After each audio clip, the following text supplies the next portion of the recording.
Hello everyone, मैं सुभद्रा सिंह स्वागत करती हूँ आपका अपने यूट्यूब चैनल 3M स्टडी में।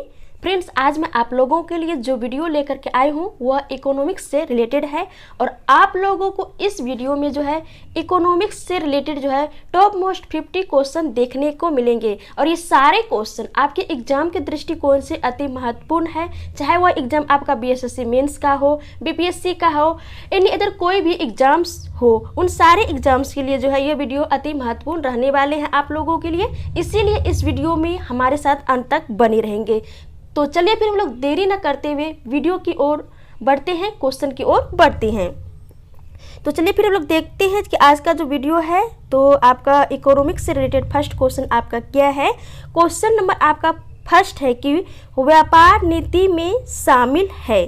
तो चलिए ऑप्शन को देख लेते हैं। ए में है निर्यात आयात नीति, बी में है लाइसेंसिंग नीति, सी में है विदेश मुद्रा नीति और आपके ऑप्शन नंबर डी में है भुगतान संतुलन नीति। तो इस क्वेश्चन का जो आपका सही उत्तर हो जाएगा ऑप्शन नंबर ए हो जाएगा, निर्यात आयात नीति।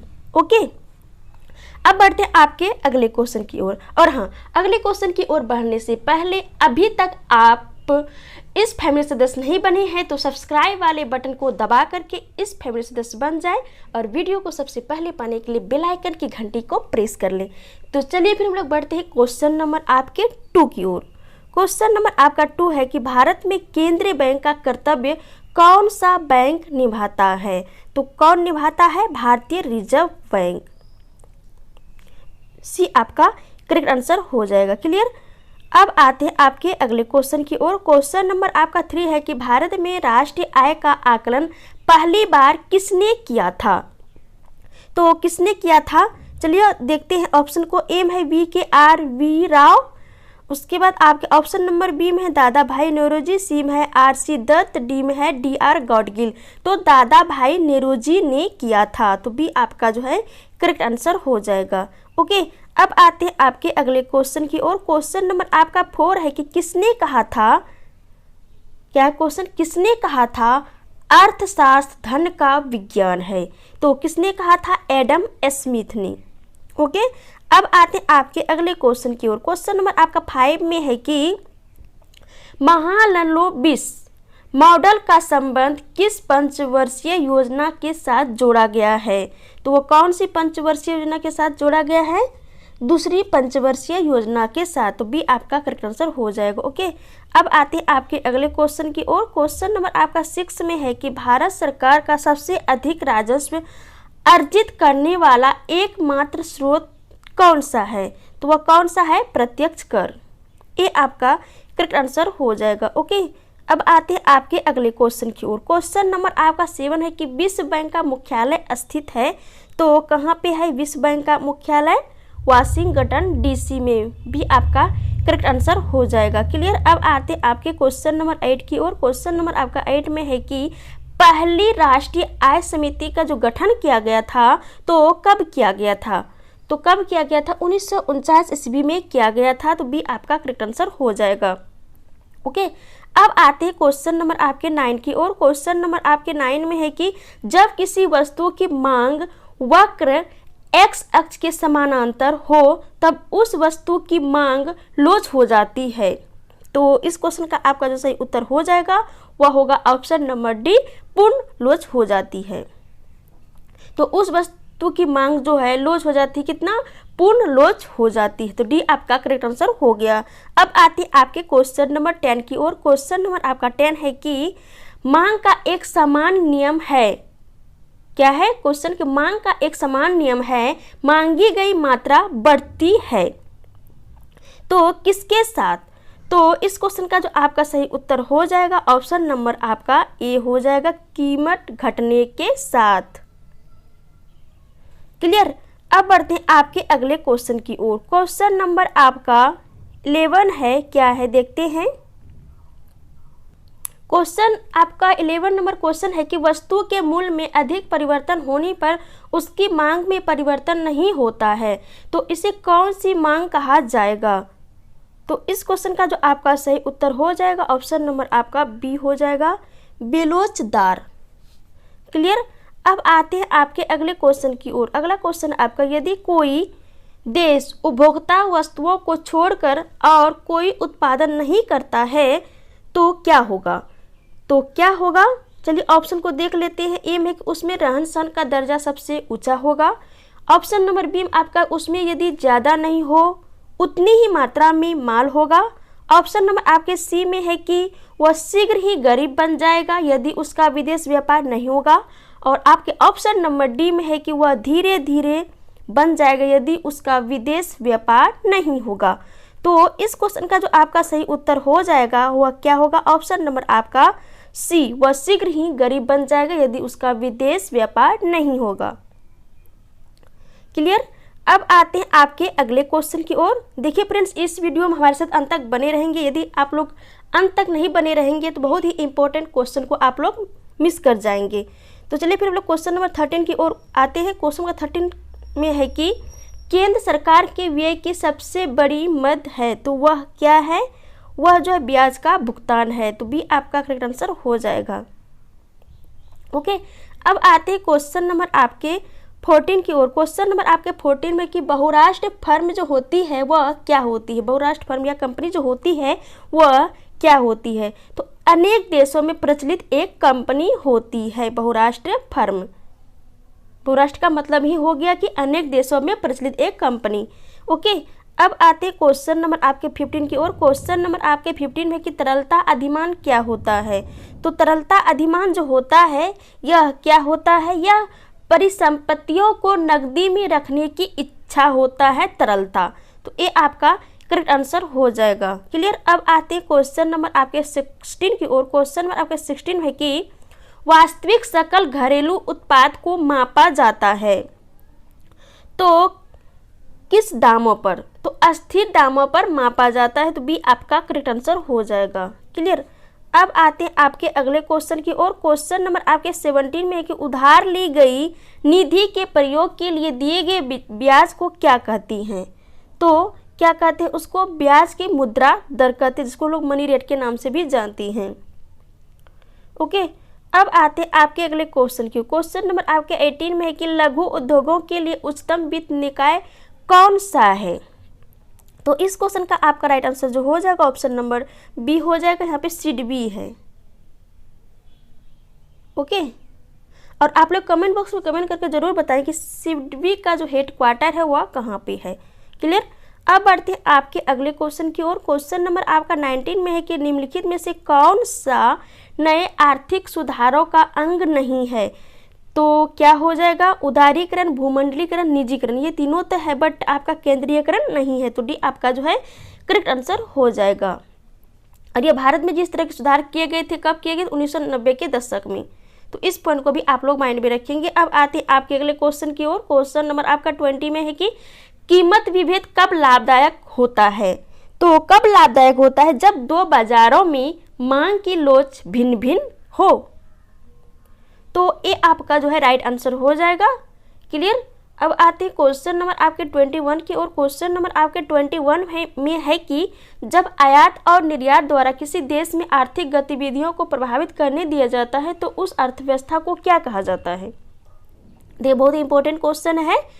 तो क्या कहा जाता है? तो उसको खुला अर्थव्यवस्था कहा जाता है। तो बी आपका करेक्ट आंसर हो जाएगा। ओके, अब आते हैं क्वेश्चन नंबर आपके 22 की ओर। क्वेश्चन नंबर आपके 22 में है कि सार्वजनिक क्षेत्र के उद्योग का स्वामित्व एवं प्रबंध निम्नलिखित में से किसके द्वारा किया जाता है? तो किसके द्वारा किया जाता है? तो सरकार के द्वारा किया जाता है। सी आपका करेक्ट आंसर हो जाएगा। क्लियर? अब आते हैं आपके अगले क्वेश्चन की ओर। क्वेश्चन नंबर आपके 23 में है कि संतुलन कीमत का अभिप्राय है। तो क्या है? ऑप्शन नंबर ए है आपका कि मांगी गई कीमत के बराबर। ऑप्शन नंबर बी में है कि कीमत और मांग के बराबर। ऑप्शन नंबर सी में है कि मांगी गई मात्रा आपूर्ति मात्रा के बराबर। ऑप्शन नंबर डी में है कि आपूर्तित मात्रा से अधिक लाभ प्राप्त होता है। तो सी आपका राइट आंसर हो जाएगा। ओके, अब आते आपके अगले क्वेश्चन की ओर। क्वेश्चन नंबर आपका 24 में है कि उक्त वस्तु की मांग जिसके लिए उपभोक्ता अभ्यस्त होता है सामान्यतः होती है। तो ए में है कि पूर्णतः लोचदार। ऑप्शन नंबर बी में है कि पूर्णतः अलोचदार। ऑप्शन नंबर सी में है कि लोचदार। ऑप्शन नंबर डी में है कि और लोचदार। तो इस क्वेश्चन का आपका सही उत्तर जो हो जाएगा ऑप्शन नंबर आपका डी हो जाएगा और लोचदार। क्या होगा? और लोचदार। ओके, बढ़ते आपके अगले क्वेश्चन की ओर। क्वेश्चन नंबर आपके 25 में कि भारत सरकार का राजकोषीय घाटा रोकर शेष निकालने पर जमा राशि प्लस निम्नलिखित में से किससे लिया गया उधार होता है? तो किससे लिया गया उधार होता है? तो इस क्वेश्चन का जो आपका सही उत्तर हो जाएगा ऑप्शन नंबर आपका डी हो जाएगा, सभी स्रोतों से। तो कौन कौन सा स्रोत है? विदेशों से, भारतीय रिजर्व बैंक से, देश के भीतर से। तो इन तीनों से जो है लिया जाता है। तो इस क्वेश्चन का आपका सही उत्तर हो जाएगा सभी स्रोतों से। डी आपका राइट आंसर हो जाएगा। क्लियर? अब बढ़ते हैं आपके नेक्स्ट क्वेश्चन की। क्वेश्चन नंबर 26 में कि नीली क्रांति संबंधित है। तो नीली क्रांति जो संबंधित है यह किससे संबंधित? ये बहुत ही इजी क्वेश्चन, आप सभी जानते ही होंगे। तो ये जो मछली उत्पादन से संबंधित है। क्लियर? और श्वेत क्रांति दूध उत्पादन से संबंधित है और हरित क्रांति खाद्य उत्पादन से। अब बढ़ते आपके अगले क्वेश्चन की ओर। क्वेश्चन में आपके 27 में की कीमत सूचकांक का मुख्य प्रयोजन निम्नलिखित में से किसमें हुए परिवर्तनों के मापने से है? तो इस क्वेश्चन का जो आपका राइट आंसर हो जाएगा ऑप्शन नंबर आपका बी हो जाएगा, मुद्रा की क्रय शक्ति। क्लियर? अब आते हैं क्वेश्चन नंबर आपके 28 की ओर। क्वेश्चन नंबर 28 में कि निम्नलिखित में से उस कृषि को क्या कहा जाता है जिसमें कृषि और पशुपालन दोनों ही साथ साथ किए जाते हैं? तो उस कृषि को किस नाम से जानते हैं? मिश्रित कृषि। तो बी जो आपका राइट आंसर हो जाएगा। क्लियर? अब बढ़ते आपके नेक्स्ट क्वेश्चन की ओर। क्वेश्चन नंबर आपका 29 में कि केंद्र और राज्य के बीच कुछ कर संसाधनों के वित्त वितरण का निपटारा निम्नलिखित में से किसके द्वारा किया जाता है? तो इस क्वेश्चन का आपका राइट आंसर जो हो जाएगा ऑप्शन नंबर आपका सी हो जाएगा, वित्त आयोग। ओके, अब आते हैं क्वेश्चन नंबर 30 की ओर। क्वेश्चन नंबर 30 में कि विश्व बैंक जिसे अंतर्राष्ट्रीय पुनर्रचना और विकास बैंक के नाम से भी जाना जाता है कहाँ अवस्थित है? तो कहाँ पे अवस्थित है? वाशिंगटन डीसी में। तो डी आपका जो है राइट आंसर हो जाएगा। क्लियर? अब आते आपके अगले क्वेश्चन की ओर। क्वेश्चन 31 में कि निम्न में से किस वस्तु पर भारत सबसे अधिक विदेशी मुद्रा व्यय करता है? तो वह कौन सी वस्तु है? पेट्रोलियम में। बी आपका राइट आंसर हो जाएगा। अब देखते हैं आपके अगले क्वेश्चन। क्वेश्चन नंबर 32 में कि निम्नलिखित में से किसके बदले वैट आरोपित किया जा रहा है? तो किसके बदले? तो बिक्री कर। ये आपका करेक्ट आंसर हो जाएगा। क्लियर? अब आते हैं आपके अगले क्वेश्चन। क्वेश्चन नंबर आपका 33 में है कि छिपी बेरोजगारी से संबंध है। तो छिपी बेरोजगारी जो होती है यह किस तरह की होती है? तो चलिए ऑप्शन को देखते हैं। ए में है बेरोजगार व्यक्ति। ऑप्शन नंबर आपका बी में है कि अधिकतर व्यक्ति जो रोजगार में है थोड़ा कार्य संपादित कर सकते हैं। ऑप्शन नंबर आपके सी में है कि महिलाओं के बीच बेरोजगारी। ऑप्शन नंबर डी में है कि 60 वर्ष से अधिक उम्र के लोगों की बेरोजगारी। तो इस क्वेश्चन का जो आपका राइट आंसर हो जाएगा ऑप्शन नंबर आपका बी होगा। क्लियर? अब आते हैं आपके नेक्स्ट क्वेश्चन की ओर। क्वेश्चन नंबर 34 में कि भारत में गरीबी रेखा के नीचे रहने वाले लोगों की पहचान के लिए कितने पैरामीटर निर्धारित है? तो इस क्वेश्चन का आपका जो राइट आंसर हो जाएगा वह क्या होगा? 34 का वह होगा ऑप्शन नंबर बी 13। क्लियर? अब आते हैं आपके अगले क्वेश्चन की ओर। क्वेश्चन नंबर 35 में कि विकसित अर्थव्यवस्था किस समस्या का सामना कर सकता है? तो किस प्रकार की समस्या का सामना कर सकता है विकसित अर्थव्यवस्थाएं? तो इस क्वेश्चन का आपका सही उत्तर हो जाएगा ऑप्शन नंबर बी, खंडित बेरोजगारी का जो सामना है वह विकसित अर्थव्यवस्थाएं कर सकता है। क्लियर? अब आते हैं आपके क्वेश्चन नंबर 36 की ओर। क्वेश्चन नंबर आपके 36 में है कि अतिरिक्त राजस्व प्राप्त करने के लिए अस्थायी कर कहलाता है। तो वह कौन सा कर जो है कहलाता है? तो ये आपका राइट आंसर हो जाएगा, उपकर। क्लियर? अब आते आपके अगले क्वेश्चन की ओर। क्वेश्चन 37 में कि सन 1969 में कितने प्रमुख बैंकों का राष्ट्रीयकरण हुआ था? तो कुल कितने बैंकों का? 14 बैंकों का। ये आपका करेक्ट आंसर हो जाएगा 37 का। क्लियर? और उसके बाद जो है 1980 में जो है 6 बैंकों का राष्ट्रीयकरण बाद में किया गया था। तो इस पॉइंट को भी आप लोग माइंड में रखेंगे। ओके, अब बढ़ते हैं आपके क्वेश्चन नंबर 38 की ओर। क्वेश्चन नंबर 38 में कि भारत में उच्च जन्म दरों का कारण है। तो क्या कारण है, चलिए ऑप्शन को देख लेते हैं। ए में है शिक्षा की कमी, बी में है संयुक्त परिवार, ऑप्शन नंबर डी में सामाजिक अंधविश्वास, ऑप्शन नंबर डी में उपयुक्त सभी। तो इस क्वेश्चन का जो आपका राइट आंसर हो जाएगा ऑप्शन नंबर आपका डी होगा, उपयुक्त सभी। ओके, अब आते हैं आपके अगले क्वेश्चन की ओर। क्वेश्चन नंबर 39 में कि जनसंख्या जन्म दर किस पर मापी जाती है। तो किस पर मापी जाती है, 1000 पर। तो बी आपका करेक्ट आंसर हो जाएगा, ऑप्शन नंबर आपका बी। क्लियर। अब आते हैं आपके अगले क्वेश्चन की ओर। क्वेश्चन नंबर 40 में है कि भारतीयों द्वारा, क्या क्वेश्चन, भारतीयों द्वारा संचालित प्रथम बैंक था। तो वह कौन सा बैंक था, वह पंजाब नेशनल बैंक था। ये आपका करेक्ट आंसर हो जाएगा। ओके, अब आते हैं क्वेश्चन नंबर आपके 41 की ओर। क्वेश्चन नंबर आपके 41 में है कि निम्नलिखित में से कौन सी गैर संवैधानिक संस्था है।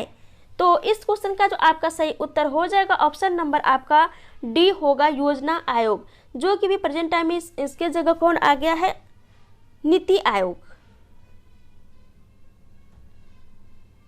नीति आयोग या योजना आयोग जो है यह एक गैर संवैधानिक संस्था या परामर्शदात्री संस्था है। और यह क्यों है गैर संवैधानिक संस्था, क्योंकि इसका जो वर्णन है हमारे संविधान में इसका वर्णन नहीं किया गया है, इसीलिए जो है यह गैर संवैधानिक संस्था है। क्लियर। अब आते हैं आपके अगले क्वेश्चन की ओर। क्वेश्चन नंबर 42 में है कि भारत में बैंकिंग जगत में एक नई बेस रेट व्यवस्था 1 जुलाई 2010 से शुरू की गई। तो निम्न में से किस दर का स्थान बेस रेट ने लिया। तो इस क्वेश्चन का जो आपका सही उत्तर हो जाएगा 42 का, वह क्या होगा, option number D, prime landing rate. वैसे ये जो है बहुत ही पुराना क्वेश्चन है, आप लोग इग्नोर भी कर सकते हैं। क्लियर। अब आते हैं आपके क्वेश्चन नंबर 43 की ओर। क्वेश्चन नंबर 43 में कि सेबी संबंधित है। तो सेबी का फुल फॉर्म जो होता है वह क्या होता है, तो सेबी का फुल फॉर्म होता है security and exchange board of India होता है। तो बी आपका राइट आंसर हो जाएगा। और सेबी का हेडक्वार्टर कहाँ पे है, मुंबई में है। तो इस पॉइंट को भी आप लोग माइंड में रखेंगे। क्लियर। अब आते हैं क्वेश्चन नंबर 44 की। क्वेश्चन नंबर 44 में कि 1934 में भारत के लिए नियोजित अर्थव्यवस्था किसने लिखी थी। तो किसने लिखी थी, सर एम विश्वेश्वरैया ने। बी आपका राइट आंसर हो जाएगा। इसी ने जो है नियोजित अर्थव्यवस्था लिखी थी। क्लियर। अब आते हैं आपके अगले क्वेश्चन की ओर। क्वेश्चन नंबर आपके 45 में कि प्रतिकूल भुगतान संतुलन की स्थिति कब उत्पन्न होती है। तो कब उत्पन्न होती है, जब आयात की मात्रा निर्यात से अधिक होती है, तब जो है प्रतिकूल भुगतान संतुलन की स्थिति उत्पन्न होती है। तो ये आपका राइट आंसर हो जाएगा। क्लियर। अब आते हैं क्वेश्चन नंबर 46 की ओर।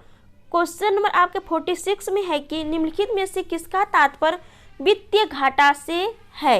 तो किसका तात्पर्य है, तो इस क्वेश्चन का आपका राइट आंसर क्या होगा, चलिए ऑप्शन को देख लेते हैं। ए में सरकारी व्यय घाटा राजस्व प्राप्ति, ऑप्शन नंबर बी में सरकारी व्यय घाटा उधार, ऑप्शन नंबर सी में बचत घाटा जमा उधार और देयता, ऑप्शन नंबर आपके डी में है बचत घाटा। तो इस क्वेश्चन का आपका सी उत्तर हो जाएगा, ऑप्शन नंबर आपका डी, बजट घाटा। क्लियर। अब चलिए अगले क्वेश्चन की ओर। क्वेश्चन नंबर 47 में कि लगातार बढ़ती कीमतों की प्रक्रिया कहलाती है। तो क्या कहलाती है, मुद्रास्फीति कहलाती है। तो इस क्वेश्चन का आपका डी करेक्ट आंसर हो जाएगा। देखिए मुद्रास्फीति होता क्या है, तो वैसे यहाँ पे हम लोग क्लियर कर ही लिए हैं और उसको हम लोग और भी अच्छे तरीके से यहाँ पे क्लियर कर लेते हैं। मुद्रास्फीति जो होता है उसमें क्या होता है कि वस्तुओं का जो मूल्य होता है वो बढ़ते ही जाता है, जबकि आपका जो रुपया का जो मूल्य होता है वह गिरते चले जाता है। तो इससे क्या होता है कि वस्तु का मूल्य बढ़ जाता है, जिसको हम लोग कोई वस्तु यदि पहले हम लोग समान मूल्य में जब कोई वस्तु हम लोग 5 रुपये में उसको खरीदते थे, तो अब मुद्रास्फीति आ जाने से क्या होगा, उस वस्तु को हम लोग 10 रुपया 7 रुपया में खरीदे हैं। तो इस तरह की परिस्थिति जो होती है वह मुद्रास्फीति कहलाती है। क्लियर। अब आते हैं आपके अगले क्वेश्चन की ओर। क्वेश्चन नंबर आपके 48 में कि भारतीय मुद्रा कहाँ ग्राह्य है। तो कहाँ पे ग्राह्य है, तो वह नेपाल में। तो डी आपका राइट आंसर हो जाएगा।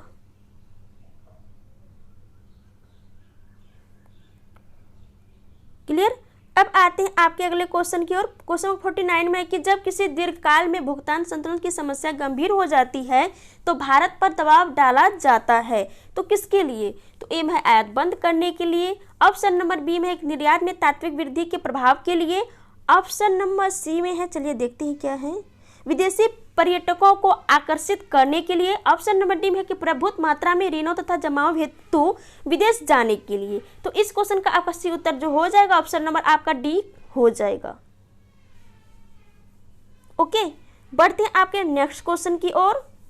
और यह क्वेश्चन आपका इस प्रैक्टिस सेट का कहे या इस इकोनॉमिक्स वीडियो का यह क्वेश्चन जो है आपका लास्ट क्वेश्चन है। तो क्या है क्वेश्चन? क्वेश्चन है आपका कि ब्रेक इवन पॉइंट पर आउटपुट वह आउटपुट है जिस पर उत्पादनकर्ता क्या कर सकता है। तो चलिए ऑप्शन को देख लेते हैं। ए में केवल प्रचालन मूल्य पुनर्माप्त कर सके, ऑप्शन नंबर बी में है कि समान लाभ कमा सके, ऑप्शन नंबर सी में है कि पुराने नुकसान की भरपाई कर सके, ऑप्शन नंबर डी में कुल मूल्य पुनर्प्राप्त कर सके। तो इस क्वेश्चन का आपका सही उत्तर हो जाएगा ऑप्शन नंबर बी, समान लाभ कमा सके। तो बी आपका करेक्ट आंसर हो जाएगा। क्या होगा? ऑप्शन नंबर आपका बी राइट आंसर होगा। तो क्लियर। तो इस तरह से हम लोग जो है आज के इकोनॉमिक्स वाले वीडियो हम लोग टोटल 50 क्वेश्चन थे, इन सारे क्वेश्चन को बहुत ही अच्छे तरीके से यहाँ पर समझे और क्लियर भी किए। तो आई होप कि ये सारे क्वेश्चन बहुत ही अच्छे तरीके से आप लोगों को समझ में आ गए होंगे। यदि समझ में आ गए हैं तो इस वीडियो को लाइक करें और ज़्यादा से ज़्यादा फ्रेंड्स के पास इसको शेयर करें। और हाँ, आप लोग कमेंट बॉक्स में कमेंट करके ज़रूर बताएं कि आप लोगों का जो है 50 में से कितना क्वेश्चन राइट हुआ और कितना क्वेश्चन रॉन्ग हुआ। क्योंकि बहुत सारे स्टूडेंट ऐसे होते हैं कि इकोनॉमिक्स के क्वेश्चन से क्या करते हैं, डरते हैं, लेकिन डरना नहीं है, उसको क्या करना है, उसको फेस करना है और अच्छे मार्क्स हम लोगों के एग्जाम में प्राप्त करना है। तो चलिए फिर मिलते हैं आपके नेक्स्ट वीडियो में, तब तक के लिए जय हिंद जय भारत।